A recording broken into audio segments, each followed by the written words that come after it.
This is an intro. Intro. Hustle and Flow Chart with your boy, My boy. Matt Wolf and Joe Fair. Hey. What's up, everybody? My name is Matt Wolf, and welcome back to the Hustle and Flowchart podcast. I'm here with my partner, Joe Fear, and today we've got a really great show for you with a really great guest, and we talk about branding and YouTube and a lot of other really cool stuff. Let's get to the episode. No, I'm just kidding. All right, you got the job. You are now an auctioneer at the world-renowned fair of Fairs. EGP. Of Egypt? Evergreen Profits or Hustle and Flowchart podcast. I don't know, man. You're making me tired just trying to listen to you. I know. Okay, so I'll slow it down. You already know what show you're listening to. You already know our names. I've already covered that. But today, the person we're talking to, we haven't really covered. We're talking to Sunny Lenarduzzi, and she is a total freaking master when it comes to branding. And YouTube. I mean, there's a whole lot that she's mastered, but definitely branding and YouTube are like the key things that we speak about and that just ring true. Essentially, she breaks down how she has grown her YouTube presence to rake in millions and millions of views and then essentially create this 7-figure plus business in a very simple way.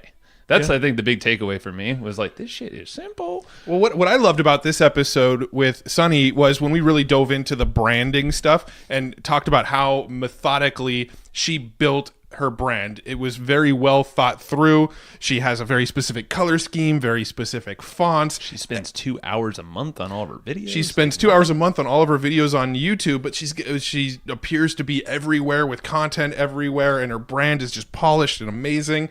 And we dive into all of that and all of the systems that go into creating that and making that happen so consistently. Mm-hmm. And we've said this again on previous episodes, but YouTube is kind of this black hole that we have not messed around with too much. We've always been on the fringes. A lot of cat videos we'll upload on there and, try to become viral, but it never works out for some reason. Yeah. Matt doesn't really like cats, so it's like a brick wall there. Although I do have a cat. You do have a cat, but you don't really like him. He's kind of deaf. Yeah, now I'm going to get hate mail from PETA. Thanks, Joe. Well, that doesn't mean you're beating your cat. You're not doing that. That's true. Okay, it's well fed. But carrying on. Basically... Sunny breaks this whole thing down where we can literally swipe this, and you can as well, and you should. If YouTube seems like your kind of platform, you have an instruction manual handed to you in this episode. 100%. 100%. And the branding thing, I mean, definitely some amazing content around how to build a brand with your business and how to focus on your image and really put some thought behind it. I think it's really powerful stuff, and I think a lot of people are going to get a lot out of this. There's going to be a lot of growth for a lot of businesses as a result of this episode. No, it's no doubt. And what's really cool, and this is why that we listen to Sunny super close and related to what she's doing, is that we've been methodical on Facebook, Google, and really trying to figure those platforms out. Whereas like YouTube, we haven't really done much with, but we do have this thing built up where we can add YouTube if we wish. We have this traffic system, and that's what we have. If you haven't checked it out yet, we've mentioned it a few times, but we actually have this whole multi-platform system that essentially makes you appear that you're kind of like everywhere with your content, with your videos, and all your offers. So evergreenprofits.com/traffic. You can get the full deets there. There's a whole like community, there's updates, all that cool stuff you get in. And the price should be rising shortly, depending on when you hear this. Yeah, and one thing about that is we've got our forum in there as well, and we post training videos in our forum pretty dang consistently. So when people like Sunny come on and teach us new cool tactics around things like YouTube, we tend to go and experiment and test our stuff ourselves and play with it, and then turn around and share our results with the community. So if you want to see some real-life case studies of us implementing and trying the various things that we learn as a result of doing this podcast, you need to be a part of this community because we're releasing badass stuff constantly. Totes my goats. And my kids are freaking out in the background screaming, so we should probably just jump over to this interview before they end up as part of the show. Let's go over to Sunny. Hey, Sunny. How you doing?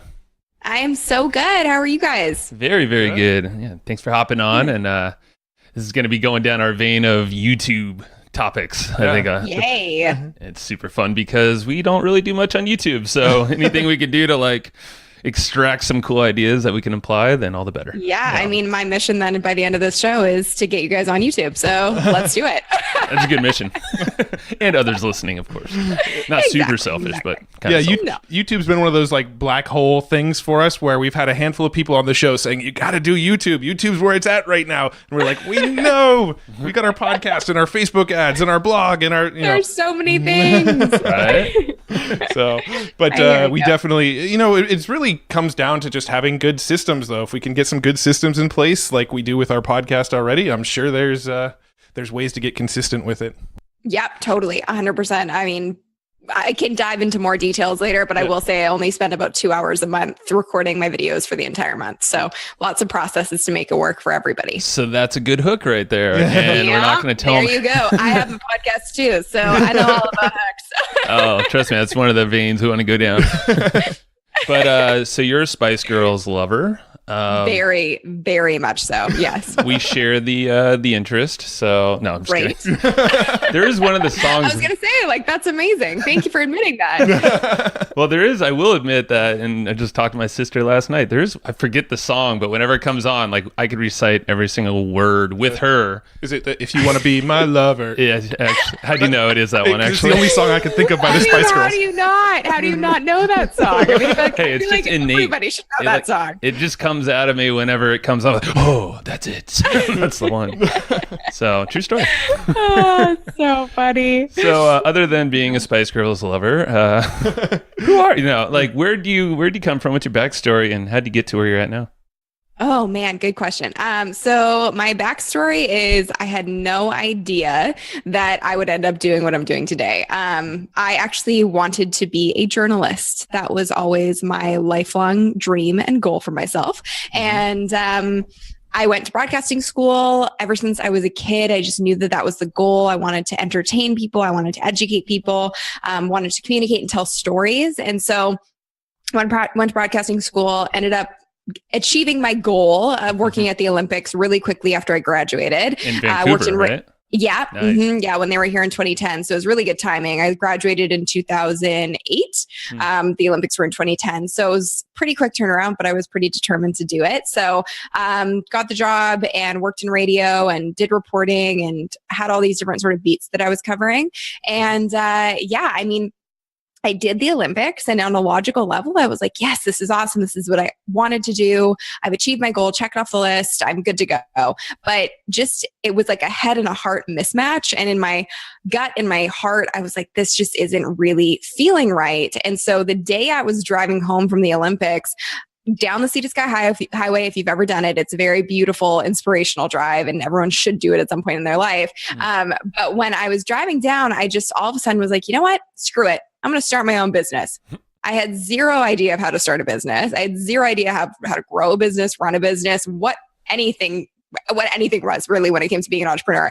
And so it was crazy, but I just kind of went for it. And so I started an online magazine, and I literally was going door to door selling advertising space. Nice. And I remember my first $500 check that I got from a local store here in Vancouver to put up some banner ads on my website and some custom blog posts. And I was like, well, I've made it. Figured it out. That's it, everyone. I've done it. I've sold something out of nothing. This is amazing. And so that was really my start. Now, was that venture successful? It was, in the sense that it taught me everything that I needed to know moving forward about building an online business at a time when that wasn't really a thing as much as it is now. And so I did that. I built up a team of writers, contributors. I managed everything from sales to marketing to back-end technology to fixing the website, everything.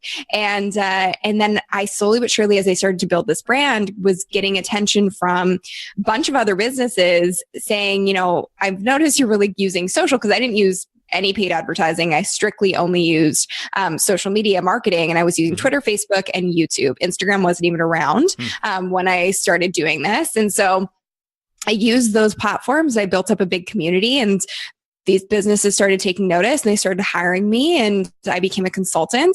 And then that really became my full-time gig. I kind of let go of the first business and built up a consultancy, worked from wherever, did that for 5 years. And then, as I'm sure a lot of your listeners know, you get to a point where it's burnout, you hit capacity. Yep. So I got there, and basically out of pure desperation one day, I decided I was going to film a tutorial to ask the question that all my clients at the time were asking me, which was about how to use Periscope, because it had just launched. For your business, and the difference between Periscope and Meerkat, and which one was going to win, and how to use live streaming to build your business. So I just sat down in front of a window in my tiny little apartment, and I had a little webcam that I used, and I made a video. I uploaded it to my YouTube channel, sent it to my clients. At the time, I wasn't using YouTube. I had a few like random demo reels and family videos on there, but really no traction. And I posted the video. I woke up the next day and it had 2,000 views, and I was very confused. Holy moly. And like a little concerned. And then it was a light bulb moment. I was like, oh my God, I know what happened. I'm the only person who's made a video on this topic because it's so new. There's a ton of search for this right now because it's obviously trending and a lot of people want to learn about it. And so that's where all this traffic is coming from. And today that video has about 100,000 views on it. And I was like, okay, well, I wonder what happened. And it started from pure curiosity. And I believe that some of the best things in life and business come from a place of curiosity. I just said, what would happen if I did this every week, once a week for a year? So I did.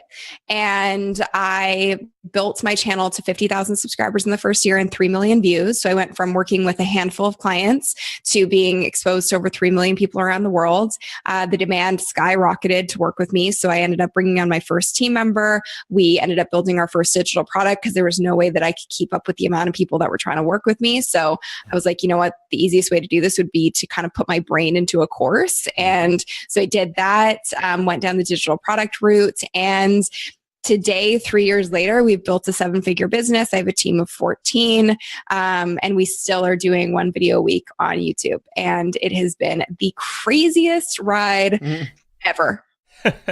I love that because you just gave us like a full like overview of starting a business from start to not finish, obviously, but to where you're at. I hope not. No, definitely not finished, but you know what I mean. Yeah. What was like, well, something that I found that I've been actually thinking about this a lot lately is the whole thing of just jumping in without all these preconceived notions. Like you just started freaking going door to door, selling advertisements, and you got one. And you're like, holy shit, got it. Game on.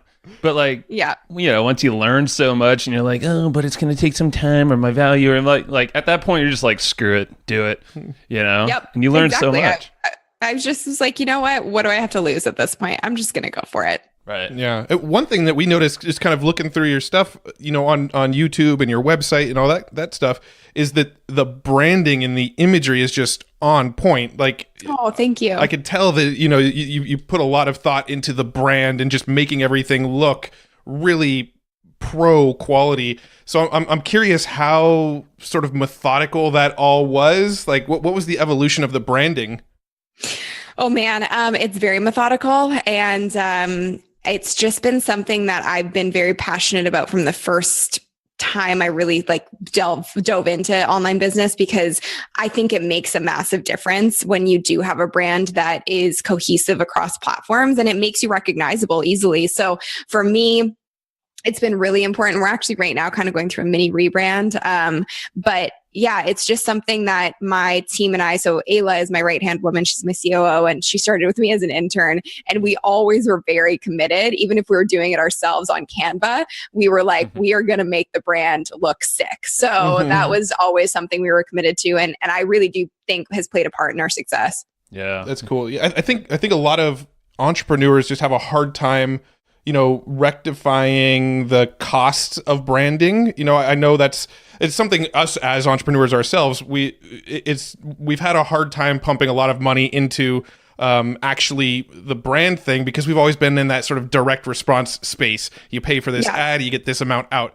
Branding, it's a little bit longer of a play, and we are really focused on branding now, but we weren't, you know, a year ago or so. Right. So I'm curious, you know, what sort of advice do you give people who are kind of shying away from trying to put the focus on branding?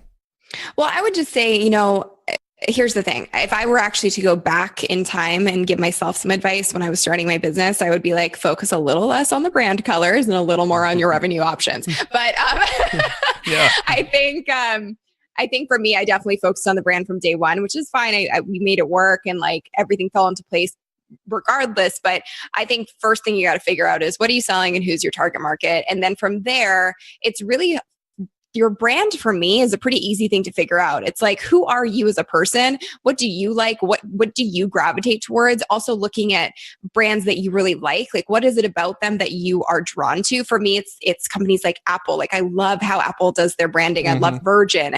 Virgin does a really amazing job of it. And it's like minimalistic, simple, cohesive colors across the board. And those become instantly recognizable. And I think that's the biggest sign that you're doing a good job with branding. And something that we've gotten feedback on is like people will see black, white, and gold and they're like, oh, that's Sunny's. I'm like, that's great. Yeah. So I think just when you're starting out with like the same font, whether it's a free font online or it's something you're paying for, and then just picking some colors that you really resonate with. And those become a key part of your branding. And you don't really need to worry about anything else. I think just having those things in place from day one will help you become instantly recognizable. And with how busy the online space has become, I do think it's important to have a lot of different things that are going to help you stand out. And I know for sure that the branding piece of it is a big key to standing out. Mm-hmm. Yeah. So when it comes to branding, you said font, colors. How about your face? Like, do you think it's like very, it's like people focused? Like, should you have your face on everything? Or I think I do, because people like people. I think the thing is we're no longer living in a generation where people buy from logos or from corporations. I think they buy from people. And you'll even see that trend when you look at companies like Nike or McDonald's. They're really humanizing their brand. And even if you look at someone like Oprah, like there used to be a big veneer around Oprah and you could see her once a day, 4 p.m. on TV. And she's got her big corporation. But if you look at her Instagram account, she is like a really not a great job with her Instagram photos. They're not edited, they're raw, they're real, but it's part of the charm because you're like, oh my gosh, now I feel like Oprah's my friend. Yeah. Now I feel like I know her, and it's allowing her to transcend way past traditional television. So I think that showing your face is really, really important. And I don't think that you want to be the sole reason people go and buy from your business, but it is a big piece. I mean, look at someone like Gary Vaynerchuk. People want to work with VaynerMedia because they're so bought in to Gary Vaynerchuk. He's not doing the work, but he's definitely the face, and his personal brand brings in a lot of business for them. So I think that it is a big part of it for sure. And really, when you think about it, even on the bigger business, some of the biggest businesses on the planet, you know the names behind them, right? Virgin. When you think of Virgin, everybody knows Richard Branson. When you think of Tesla or SpaceX, everybody knows Elon Musk. Right. You think of Apple, most people associate it with Steve Jobs. Amazon, Jeff Bezos. Everybody seems to kind of know the people behind the brand nowadays. Yeah. Yes, exactly. So, and it's an interesting, I would imagine, like a dynamic where, and I like that you mentioned Oprah because she is raw, and that's something that like Matt and I really choose to do very as much as we can is be authentic. On the podcast, we talk like if you were actually here, our friend with us, like hanging out, like that's what we want to come across as. Same with on our Instagram videos. So it's like this, how would you suggest to balance trying to be cohesive with the look, maybe some colors and fonts, but also have that kind of raw feel still? Yeah, I think so. One thing I think that's like a really easy way to do it across the board is just applying a preset of some kind to your photos. Like that allows you to have raw, authentic photos, but with this very cohesive color theme. So it's aesthetically pleasing as well. Really great example of that is Jenna Kutcher on Instagram. She has like these really raw, beautiful photos, but they all have the same preset filter on them. And so they look really beautiful, but you also know that they're very real. And I think that it's also a balance of like the messaging you're providing along with the images that you're giving. So whether it's a video or a photo, having messaging to go along with it that comes from the heart and that integrates a story of some kind. So I think that's the best way to really balance the two out. And I also believe that, when you're first starting out, you don't even need to worry about presets or filters or anything like that. You just got to get yourself out there. You have to start providing value first and foremost. And I think that was a big reason why my channel grew so fast is that I gave 0 Fs about the perfection. I didn't in the beginning, And believe me, I did before. So my biggest holdup before, I was coming from broadcast journalism. I hosted a morning show on TV. I was used to being on a multi-million-dollar set and having producers and directors. So when I first started making videos, which I've done since I was a kid, but when I first started making videos for YouTube and playing around with it, I was making these vlogs with like the perfect lighting, the perfect set, and like perfect makeup and perfect script. And they got zero traction because it was so unrelatable. And it wasn't searchable either. And so when I made this video for my clients, that really was like the catalyst for all of this growth. I just didn't care. I was like, I'm more worried about answering this question in a way that's going to make sense and help my clients, as opposed to what I look like and what I sound like and it being perfect. And I think that's really the key to success in life and in business, is just coming from a place of how can I serve you? How can I help you? And when you do that, your ego gets taken out of the equation. So when you're first starting out, that's really the place to look at, is value over views, value over vanity metrics. It's just value, value, value. That's what's really going to push the needle for you. Yeah, that makes sense. Some of the feedback we've actually gotten just on our brand is, we were actually talking about going and getting like a recording studio, almost like Joe Rogan style, with like video setups, people sitting in the corner of the rooms and going really high polished and lighting and all that kind of stuff. And some of the feedback we got was that others thought that we wouldn't be able to sort of scale the authenticity. Like the bigger we get, the less relatable people feel like we might be. So 100%. if we're sitting there with, something that looks like $100,000 worth of equipment, all of a sudden we're not as relatable to the people that we're talking to now. Totally. And I think so I can actually give you a very clear example of that in my business. I started solo. I was doing all my editing myself and filming myself and used the webcam in the window. For the first year I was on YouTube, and then I got my editor, who was amazing. And then we decided last January, I was like, you know what? We've gotten to 100,000 subscribers. Let's like really blow it up. So we used this multi-million-dollar set in Vancouver, and it was beautiful, pristine, perfect, but unrelatable. And so we noticed immediately, and we had to pivot within a month. I was just like, you guys, this is not working. And I don't feel like myself. I feel like I'm all of a sudden like a newscaster again, and I'm trying to be perfect, and people aren't buying it because it just doesn't feel real. And so then we had to go backwards and kind of like go back to filming in my apartment and filming wherever we could. And so we live in such a weird time right now, which is so amazing because there's such value on being a real human being and being yourself and being transparent. And those are the brands and the people that are seeing the most growth and success, because your biggest differentiating factor, your biggest value proposition is who you are as a person, because no one else in the world is you. Mm-hmm. It's crazy. I always think it's so nuts that we have to like re-explain that we have to just be human and relatable. Like we've said that so many times. We're trained out of it for so long, I totally. think. So. Yeah, you're like computer screen, talk on script. Yeah, exactly. On that vein though, like how was the transition from, being in all those big production studios in your job, on TV to what you're doing now? Because I would imagine it's like totally scripted on TV.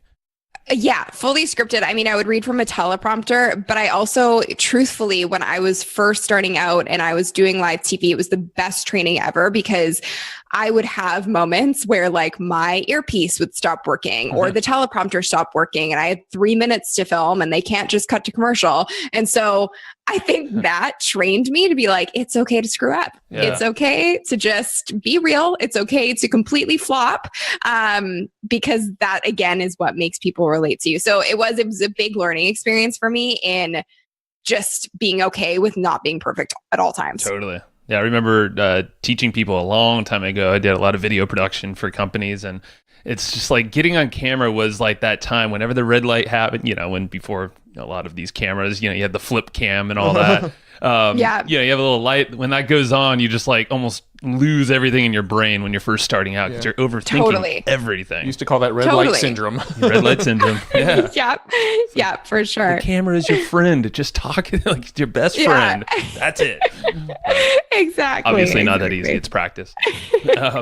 Anything down the influencer or the branding vein? No, Matt? I think we covered a lot there. I want to dive into the YouTube stuff. For sure. Yeah, so why do you choose, I think it's kind of obvious, but YouTube, like that was your first video platform, it sounds like, in the big push that you did. Yeah, it was. And I mean, it's funny because yes, it sounds like the obvious choice, but it wasn't for me, shockingly. So in my journey, I obviously did TV and I was a reporter and everything, and then worked as a consultant for about 5 years. And my first venture into YouTube was actually working with Hootsuite, which it's a social management platform or dashboard, and they're based in Vancouver. And I was like, yeah, they should really be tapping into like marketing to people like me who are consultants and creating content that's educational for them, because that would get more people on their dashboard. So I basically pitched them on creating a series for YouTube.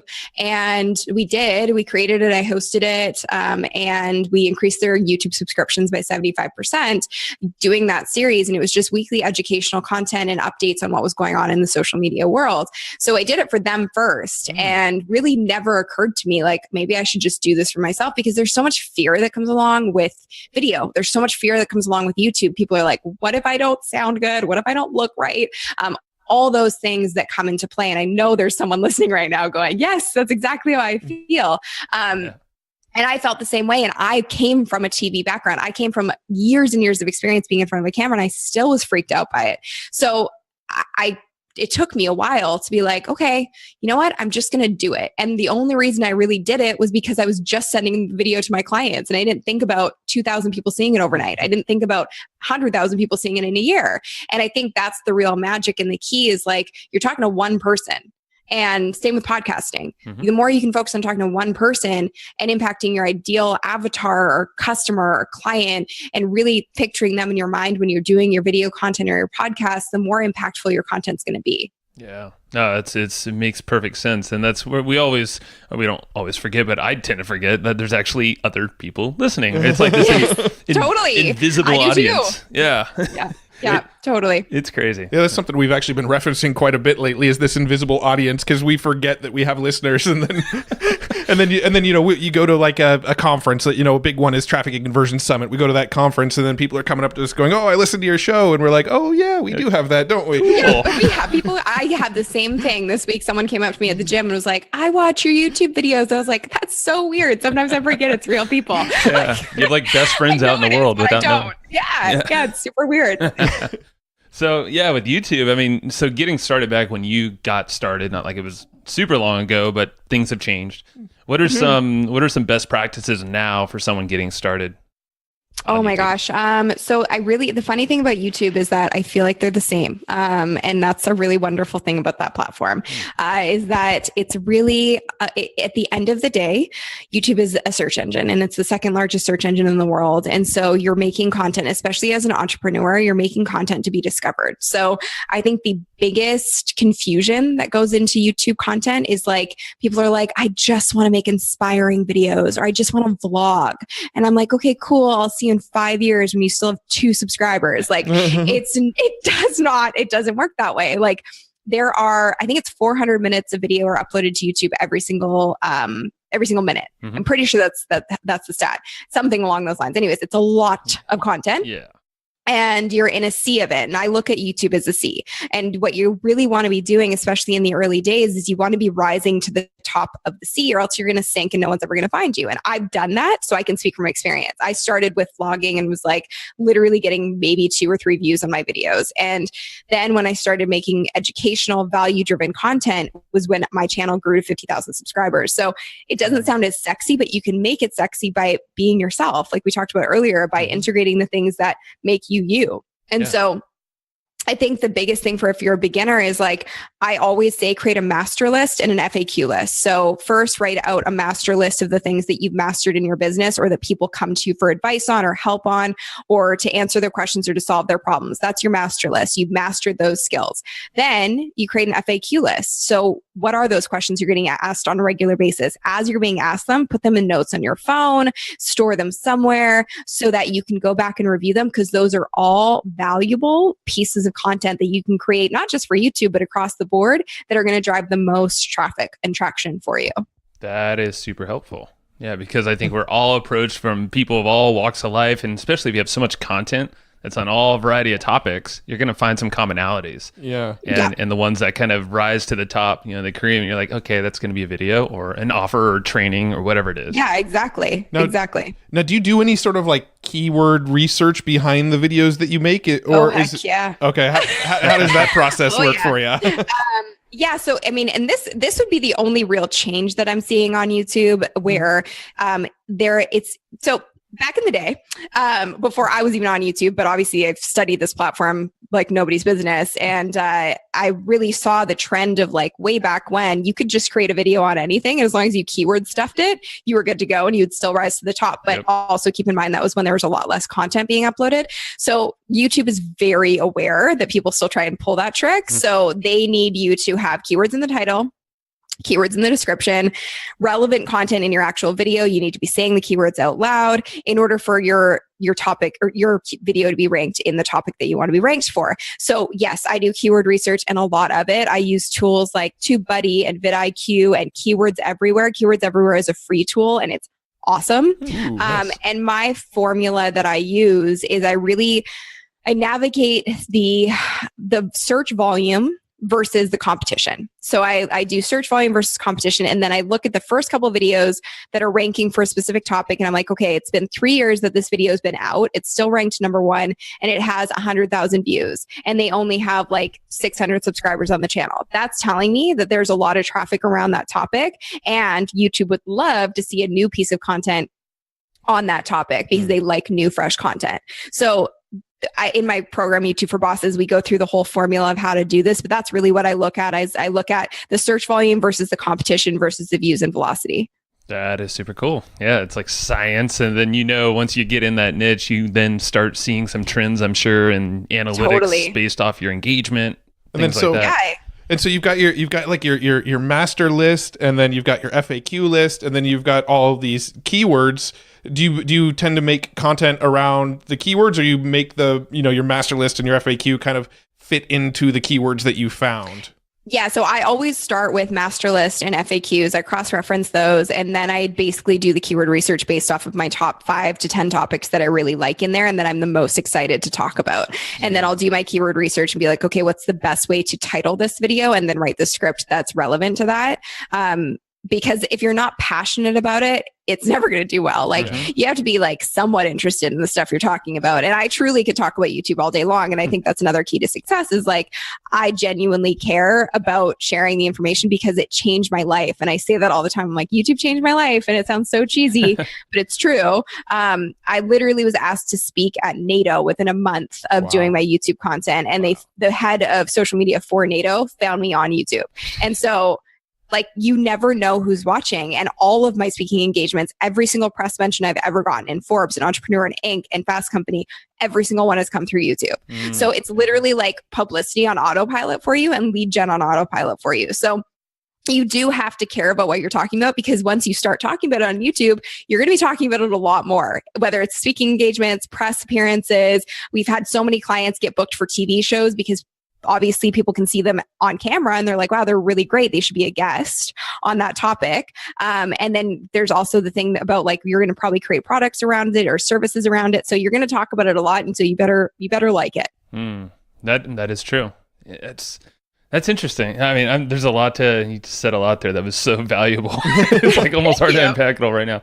Good thing we have show notes and stuff. Yay! So go ahead. I talk fast. No, this is good. I've also been told people just listen slow. So it's amazing.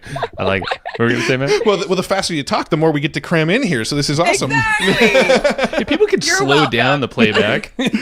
So with YouTube, let's say I was starting a brand new channel and I have my list of keywords and my list of mastery items and my FAQs, and I start producing videos and putting them on YouTube.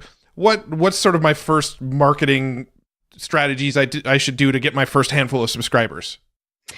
So first things first is leverage your warm audience. Like tell people you have content on YouTube and it's going to be different than content anywhere else. And I think that's a really key factor to understand in the strategy of YouTube is that it's a long-term game and it will continue to pay off in dividends for years to come. Like I have one video I did 3 years ago now, was one of my first videos on how to get more views on YouTube. And that video generates about 300 leads a day for us for our email list and goes into our funnel all organically. So I think the first thing is really understanding that like your content is going to work for you for years to come. So don't get super caught up in the vanity metrics in the beginning. I had a client reach out to me the other day and she was like, I haven't posted a video in a year, but my channel has somehow grown to 7,000 subscribers without me posting anything new. I was like, great. That means it's still working for you. So I think really honing in on what your ideal customer or client or audience member is going to be searching for and looking for, and really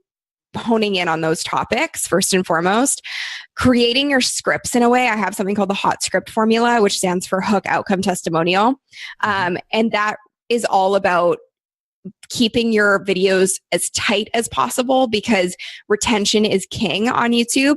You need to have your viewer watch the entire video in order for YouTube to consider it a good piece of content. And it's a really good metric. I mean, they should be basing good content off of viewership and how long people are tuned in, because that is a really good way to tell like, okay, well, this is worth watching for other people then if these people are staying tuned in for the whole thing. Yeah. So the scripting formula that we use is like, get through your intro as quickly as possible, because the biggest mistake that I see new YouTubers make is they talk about themselves for like 5 minutes off the top of their videos and people are like, okay, I'm bored, bye. Right. And the example that I always use is I was speaking at Traffic and Conversions last year, and Molly, who was interviewing me, she's awesome. And she was like, yeah, actually, I was just trying to change my fire alarm the other day in my apartment because it wouldn't stop beeping. And I went onto YouTube and I searched for how to do it. And I literally scrolled through the videos and looked for the shortest one. And that's the one I clicked on. Totally. And it doesn't matter what niche you're in, like whether I'm teaching people how to get more views on YouTube, or you are a relationship and dating expert, or even if you're doing a vlog, like doesn't really matter. People's attention spans are short. Our time is limited. So get to the freaking point.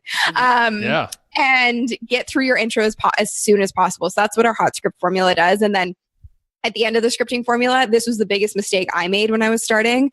I did not give people a place to go. I was just like, here's all of this information. Bye. That's like, I feel like that's most everyone when they first start marketing anything. Yeah. Well, truly, because I had my consultancy, but like, I didn't even know what an online business was. I didn't know what a course was at the time. I had no freaking clue. And so I didn't know you had to send people other places. So eventually I was like, okay, well, I'm getting all this traffic on my videos. I should just start sending people to an email list so I can at least start putting people on the email list. And then if I have something I want to sell, awesome, I'll have this audience built in. Sure. So that's a big part of it when you're just starting out too, is like making sure that you at least have an email list set up. Even if you don't know exactly what you're going to be offering, if people are signing up for your email list, they're bought into you and they're going to be bought into whatever it is that you eventually produce for them to buy. So sending them there, and then also getting them to give you signals on your video, which are likes, comments, shares, subscribes. Because the more that you get those signals, the more it tells YouTube in the algorithm, again, this is a good piece of content. We should rank it higher. I love it. Now, what's going back to the engagement piece, because I think that's super important. Is there a time frame, like a length of your videos that you kind of shoot for? Everything we've seen of yours, it's kind of like a mix, I would say.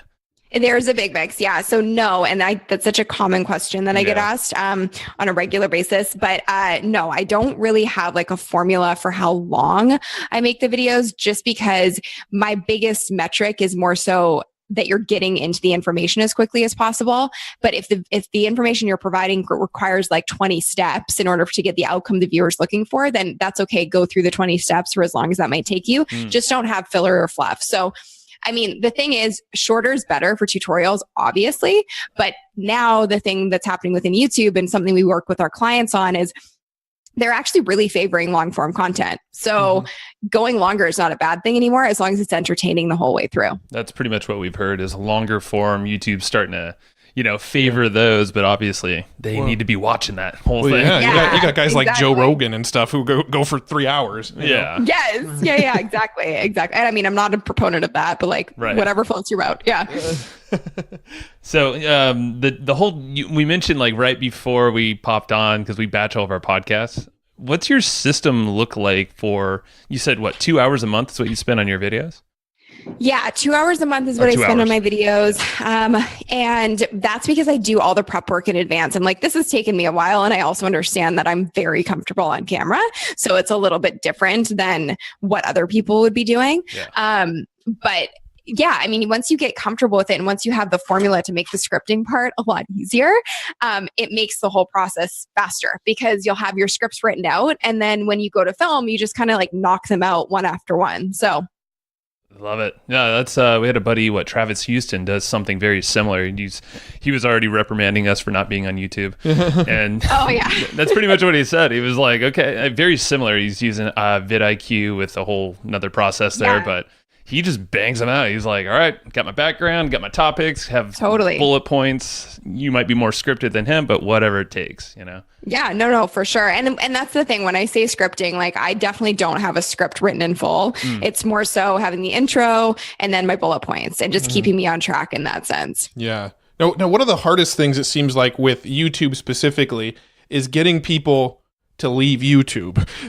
So we interviewed a guy named Brian Dean earlier, and we kind of touched on YouTube a little bit, and that was sort of one of the things that we were discussing is that it's, you know, people tend to just want to go down rabbit holes on YouTube. They watch a video and then they click over to the next video, and then there's more recommendations and they go to the next video, and it's really hard to get somebody to actually leave YouTube and become a lead or become a sale. So, you know, what sort of tactics or advice do you have there? I think it is, but it isn't hard. And I think that's the thing is like, you also have to understand that sure, if you're going on to YouTube and you're going to like search Jimmy Fallon or like any of the entertainment channels, of course it's difficult to get people off because they want to just continue binge watching that content. But when you're solving a problem or answering a question, which is what entrepreneurs really do and should be doing when it comes to their YouTube content, especially in the beginning, so you can actually build an audience that will care about your content in the future, you're getting an audience that is looking for that answer. So for example, we have one client who teaches people how to build coaching businesses, and she's very successful. And in her videos, at the end of it, she'll say, okay, great. If you want to learn how to become a coach, make sure that you apply for a call.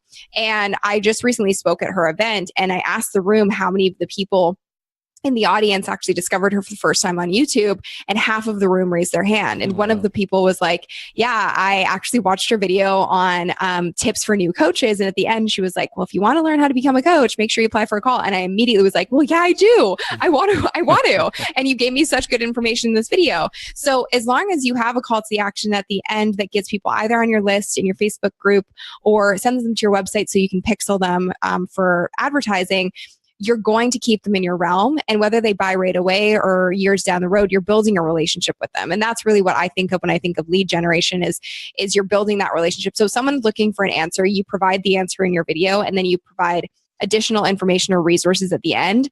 Your conversion rates are really high from your YouTube videos to your lead magnet or to whatever it may be that you want to send people to. Got it. Now, did you have something, Matt? It's probably what you're about to ask, so go ahead. Ooh, let's see. Do you do any kind of paid traffic at all? Dang, I nailed it. See, I read his brain. Oh, there you go. So we hadn't up until this point. We actually just started doing YouTube ads like 2 weeks ago, and we're working with Tom Breeze, who I know has been on your show. Tommy boy. Yeah, Tom's awesome. So we work together as kind of like I'm organic, he's ads. Yeah. So yeah, we're doing YouTube ads. We've been doing Facebook ads. We built the business truly organically, and then we started leveraging Facebook ads in a pretty serious way about a year ago to promote our programs and our webinar. So yeah, we definitely are leveraging that as well. And I think that's the best way to scale. We built our base organically, and then we started scaling with paid ads. Very cool. So this is going to sound kind of random, but we were flipping through your YouTube channel before we got on the call here, and we noticed there was a video called 100K from one YouTube video. And we literally saw that about 4 minutes before we jumped on the call, and we're like, oh, it's a 15-minute video. Dang it, we don't have enough time to watch it before we jump on the call. So I was wondering if you could maybe give us a real quick Cliff's Notes version. Yes, absolutely. Okay, so that video it got a lot of attention, and it wasn't clickbait, and I said that right off the bat because it's actually true.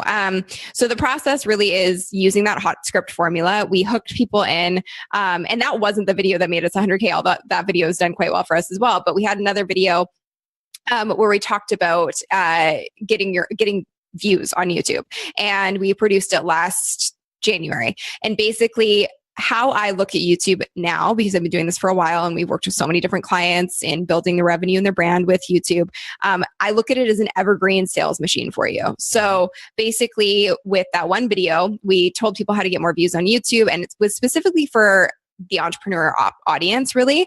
So we gave them, it was like a masterclass, and it was a lot of value, a lot of information. And because it was the most valuable piece of content out there, in my opinion, on that topic, we ranked really high, and we followed all of the formulas and all the science-based stuff that I talked about earlier to get it to rank. And so every single day when people are looking for how to get more views on YouTube, I'm there. And so they're clicking on that video, they watch the video, I give them a ton of information. At the end of the video, we send them to a free guide, and that guide leads them into our webinar, which then pitches them to our YouTube for Bosses program, which is highly relevant to what they originally consumed in the free content. And then from YouTube for Bosses, we go to an application form to work with us one-on-one or in our consulting programs or our agency. So through that entire funnel, and starting with YouTube organically, that's how we generated. It's well over $100,000 now, but yeah, $100,000 from that one video. I freaking love it. that makes a lot of sense. And I love how simple your formula is, or your funnel is after that video. You know, it's not some crazy, it doesn't sound like you have a sales team. I mean, you might maybe for the one-on-one stuff, but yeah, we have one head of enrollment, and she's freaking awesome. She does all our customer service too. And we keep it pretty lean, but yeah, I mean, and that same formula. It's funny because I made that video being like, this one video generated $100,000, and it did, but we actually use that formula pretty much on every single video that we create. Sure. Yeah. Why wouldn't you? And I love that you're your best own example of what you teach as well. You know, there's so many people out there that are like, hey, I'm going to teach you how to do X. And then you go and look at them actually implementing X that they're teaching, and it doesn't look like they're doing it very good. You go on YouTube, your presence is very clear. It's, you know, you've got a big following there. And so it's, you know, people want what you have, and you offer them a way to learn how to get what you have. And it's just very congruent. Yeah, exactly. I would hope that you practice what you preach, but, but we all know that doesn't always happen. So. Easier said than done, but for some. Yes, exactly. Love it. Now, go ahead, Matt. So I have a question about the YouTube videos. With how many people on your team do the editing of the YouTube videos? Because they are very polished. It was funny, we were looking through the videos too, and you could definitely see a very clear evolution of the polish of the videos. I thought that was awesome, by the way, because I'm like, this is so cool. You can see the growth. For sure you can. And I mean, I've been very open about that. I think one of the big things that I want people to know is that, like, it's certainly not me being a one woman show, but the caveat that I will say to that is, like, for the first year, it really was. And I mean, we've worked with thousands of people now in our programs, and they always are like, when do I hire an editor? Or how do I learn how to, like, edit myself or whatever? And I'm like, go the editing yourself route first, because then you actually know how long it's kind of going to take. And also you find a flow, and you find somewhat of a style. And that's really how I came up with the scripting formula. Was like, I found my flow in the beginning, and then I had an amazing editor come on board and help me make them look good and look way more professional. So so we just have one person on our team who's doing editing at this point, and that's recently become someone in-house. Before we were using an agency. But yeah, it's not something I do myself by any means. My role at this point is strictly to be kind of the talking head and do my thing and talk about what I know. But I trust the people around me to make it look really great. And I'm really lucky that that's the case. But I think that's a key part of using YouTube to grow your business is, like, if your genius zone isn't editing, learn it, but don't do it forever, because it will slow your growth in such a major way. And it's not where you should be spending your time and resources, especially if you do want to really scale your business. For sure. What are some tools that you recommend for people just starting out for editing? Oh my gosh, there's so many good ones. So I used iMovie, which is, like, not the most sophisticated thing in the world, but I used iMovie, and I actually used Canva to create all my graphics in my video when I was first editing myself. And I think, like, the simpler, the better. I think leaving Adobe Premiere and all those things to the pros is probably the best idea, because they're a little overwhelming. And then there's so many apps you can use on your phone. I'm blanking on all of the names right now, but there's, like, a ton of apps that you can use on your phone to edit your videos, just mobile, and then upload them directly to YouTube from your phone as well. For sure. Yeah. And one that I know we use just for our stuff is ScreenFlow. You know, it's super simple. It's like iMovie on steroids. And I even taught like a buddy of mine locally here who owns a gym from nothing to now he's creating like freaking movies that almost look like yours with drone shots and stuff. Yeah, totally. What do you turn into?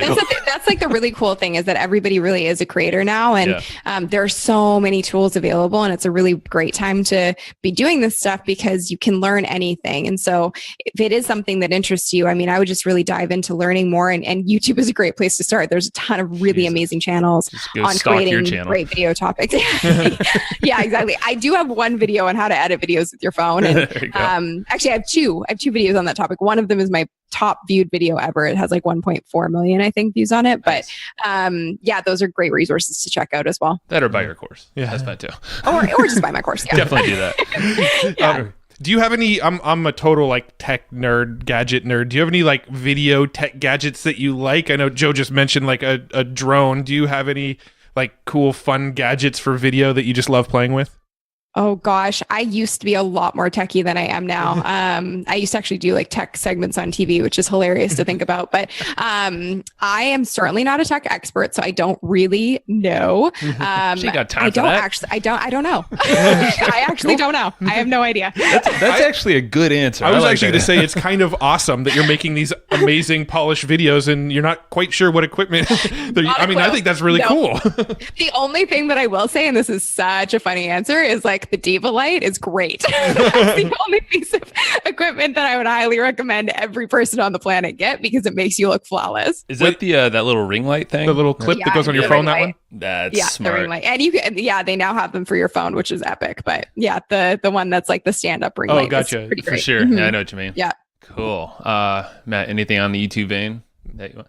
Is there anything that we might have left out that we're just not knowing that we should touch on? Oh my gosh. Probably a ton. I know, but...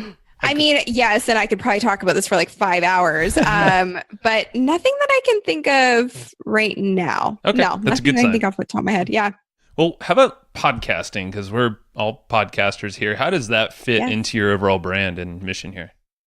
So to be completely honest with you, my whole career started in radio. And so it honestly was just like something I kind of missed doing. And I really love audio as a platform. And I've listened to podcasts for years. And it's, you know what a big part of it for me is, and I'm sure you guys will attest to this, is that it's an amazing way to build relationships with people. Mm-hmm. And I've been able to meet and interview some of the most amazing people on my podcast. And that's so much fun for me.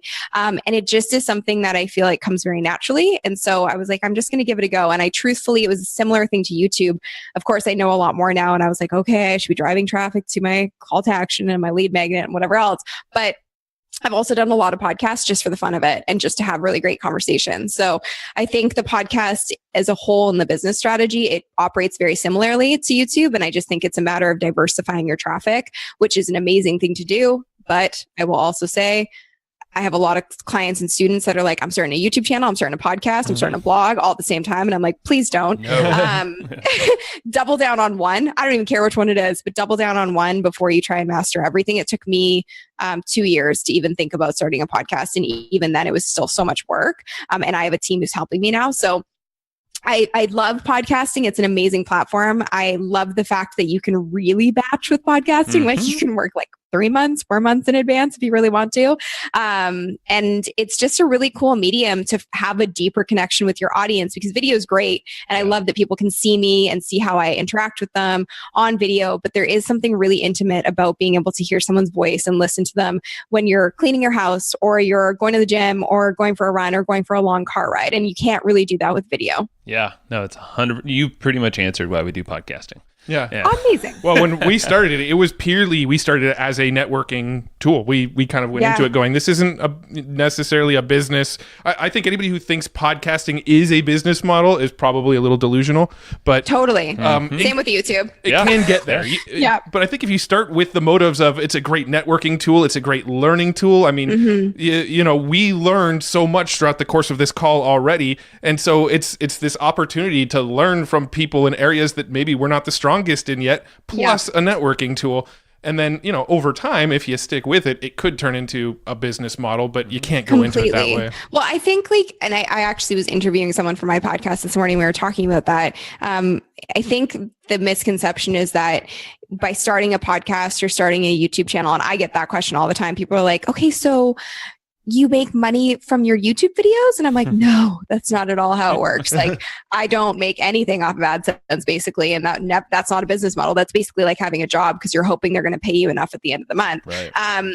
So it's not a business. Doing podcasting, doing YouTube, they're vehicles to grow your business. But I would really highly recommend, before you even dive into doing a podcast or dive into creating a YouTube channel, you have the idea of what you want your business to be, and you have some idea of how you're going to make money from it. Yeah. And passionate about that topic, whatever it is. Yeah. Do you have any pointers on getting that mindset straight and figuring out what your passion is from coaching all these people? Yeah, I mean, I actually think it's a lot simpler than people make it. I think it's what you feel and flow with. Like, what do you do where you feel like it's not work? And then doing the research, because I really truly feel, I mean, there's like $1 million business on hula hooping that I know of. Like, you can pretty much do anything nowadays and turn it into a career. And so I think it's figuring out what comes to you in flow. And then I also think one of my favorite quotes is from Danielle Laporte, and it's whatever people give you the most gratitude for, that's generally like one of your genius zones. And so for me, my whole life, and like the things that come easiest to you that you wouldn't even think about, I told you, it took me a while to figure out that YouTube was going to be my thing, but I was making videos before YouTube existed. Like, whenever my parents would have like an anniversary, or there was a birthday for my friend, or some sort of monumental thing that would happen, I would make videos.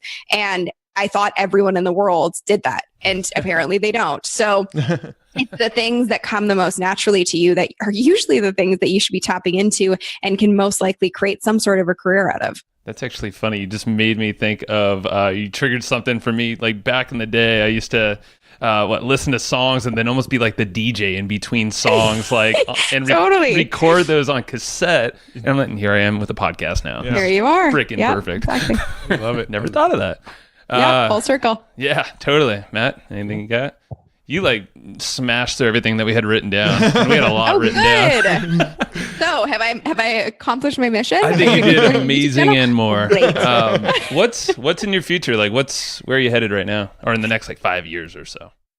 In the next 5 years, that's such a tough question. And I truthfully have to say, I've never really had like a super clear vision of what this would all turn into. And I think that's kind of been part of the growth, is that because I didn't have this clear-cut vision, I just allowed things to happen, and it's become even more magical than I ever thought it would be. And I'm just really, really grateful. So I think what's amazing about where we're at now is that we have this rad team in place of 14 people all around the world, and we have the infrastructure to really build something that can gain a ton of momentum over the next couple of years. And I don't know exactly where it's going to go, but I'm very, very excited. And I think that's like what I'm feeling is everything you do is fun and it's simple. Like, it's stuff that just is in your flow. And that was a little piece of advice like little piece of wisdom was dropped on this mastermind yesterday, to me at least. Is like simplicity, but have fun and play with what you're doing too. Totally. Yeah. I mean, if you're not having fun, I really don't understand the point of doing it. Like, go get a job. There's going to be hard times, of course, but if you're not at a baseline of like, I enjoy what I do on a daily basis, it might be time to just reevaluate slightly. Yeah, it's a good trigger. Cool. Well, we have a few little quick wrap-up questions here. Perfect. Do you have any books that you find yourself recommending often or revisiting yourself often? Yes. The 4 Agreements is my all-time go-to. So I highly recommend everyone read that. Rocket Fuel for Business, and then the Fire Starter Sessions to really figure out what your passion is. Love it. And where would you want to send people after listening to this episode? SunnyLenarduzzi.com. Bam. Cool. You want to spell that for them real quick just to make sure they're going to the right place? Yes, it can be misspelled. So SUNNYLENARDUZZI, or ZZI for Americans. We'll link it all in the show notes too, so make sure to check that out. And also check out the YouTube channel. Do a search for her name and subscribe there too. Yep, we'll link everything up in the show notes. Awesome, Sunny. Awesome. Well, thank you so much. Yeah, it's been fun. We'll talk to you soon. All right. Thank you. And I hope you just enjoyed this episode you just listened to. Now, right now, before we sign off, I have a few things I would love for you to do. So the very first thing is to go find our guest on Facebook and tell them that you loved their episode with us. That's going to help them just feel good about themselves, but also it's going to spread the word a little bit more for us. So go find them on Facebook. Everybody's on Facebook, and go say that you love their episode and maybe one cool thing that you learned there. The second thing is to go to iTunes and subscribe to our podcast. Just look up Hustle and Flowchart and hit the subscribe button.